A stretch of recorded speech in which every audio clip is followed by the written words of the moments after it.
Hi again. For the second part of the resume edit lecture, let's take a look at resume number 2 from Peter. This resume appears to be a combination format showing both dates of work history and skills. His name is in bold at the top, like you see here, but I think it would be better to center his name so as to draw the reader's attention.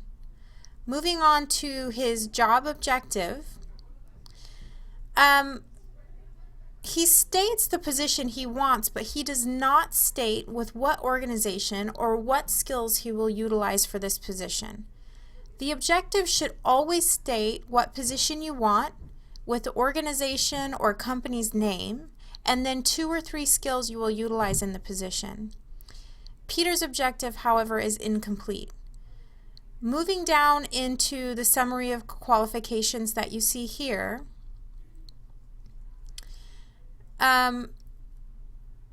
his first 2 bullets are sufficient. However, his last bullet is too vague. Remember how Joshua's resume utilized numbers to quantify his accomplishments? Here, Peter needs to state specific titles and dates of his published writings, as well as specific presentations he has completed. That would make much more of an impact on the reader. Moving down into relevant accomplishments, which is here, his resume becomes pretty confusing. I see the date to the left, but I'm not clear if these are all titles he currently has or had at some point. I can see that he has a lot of great experience related to the position, but it's all sort of getting jumbled in there, and I can't be sure what his role was in the organizations that he has listed or what his responsibilities were. If you'll notice, as you read under relevant accomplishments, your eye doesn't really know where to go and the information becomes jumbled. If I could guess, this is where an employer would probably stop reading and this resume would end up in the trash. Because we're looking at this resume for the purpose of learning, we'll move on. The area fundraising and public relations should be titled job history or job experience.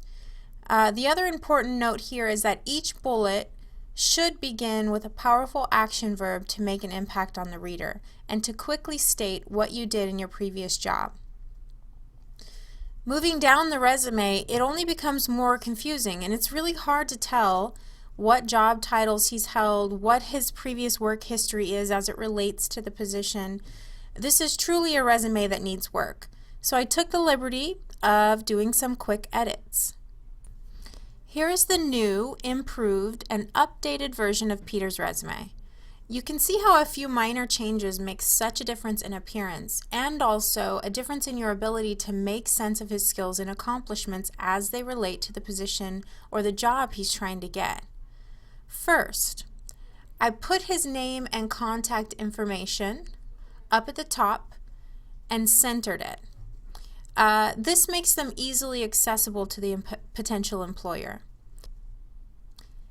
Then I created a more effective objective by indicating exactly what position he wants with what company and listed the skills he has that are applicable. You'll find the objective here. Last, I simply took the information he already had in his resume and used bold and underline to clearly define the different sections of his resume. I also used bullets to guide the reader's eye toward important information and inserted action verbs into his job descriptions to make an impact on the reader. It's still not an A resume, but it's much better than the original, and it may just get him an interview. I hope that from the 2 lectures on resume editing, you've learned how to look at your own resume with a new pair of eyes. You should be able to assess the quality of your resume and make the edits needed to make yourself a contender for any job you apply for.